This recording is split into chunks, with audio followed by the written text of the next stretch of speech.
การเฉลิมฉลองบุญปีใหม่ลาวเพื่อเป็นการส่งท้ายปีเก่าพศ2560และต้อนรับปีใหม่พศ2561เต็มไปด้วยบรรยากาศคึกคืนม่วนซื่นในทุกคงเขตและภายในนครหลวงมิจันทร์โดยเฉพาะก็แม่นหาดทรายดอนจันทร์ก็เป็นสถานที่แห่งหนึ่งที่ได้รับการปรับปรุงเพื่อเฉลิมฉลองปีใหม่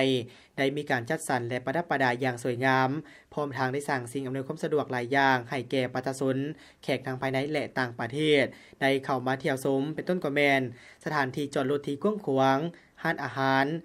พร้อมเดียวกันนี้ยังมีการบริการขี่ม้าเพื่อให้นักท่องเที่ยวทั้งภายในและต่างประเทศได้เที่ยวชมสถานที่ต่างๆตามหาดทรายเห็นได้ถึงธรรมชาติที่สวยงามแล้วยังสัมผัสกับแม่น้ำคลองที่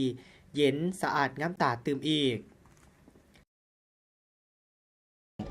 ชื่อสีทัศน์เนาะอยู่นครหลวงเวียงจันทน์เนาะเราพาครอบครัว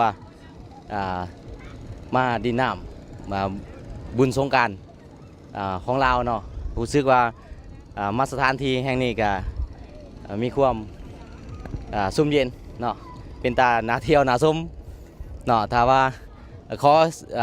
เชิญชวนเนาะให้บ่ทันได้ลงมาหาดอนจันทน์ก็ให้เชิญ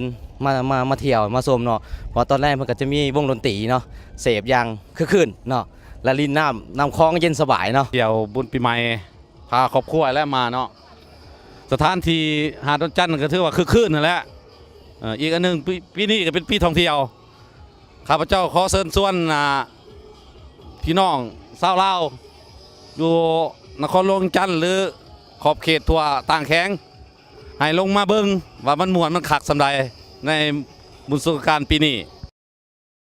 หาดทรายดอนจันทร์เป็นสถานที่แห่งหนึ่งที่มีคนมาเที่ยวภายในโอกาสบุญปีใหม่ลาวทุกคนได้ลงลิ่นน้ำคลองที่ไหลเย็นฉะนั้นท่านใดที่บ่เคยมาเที่ยวชมก็สามารถมาสัมผัสได้ตัวท่านเองจึงจะเห็นได้ถึงความสวยงามของหาดทรายดอนจันทร์แห่งนี้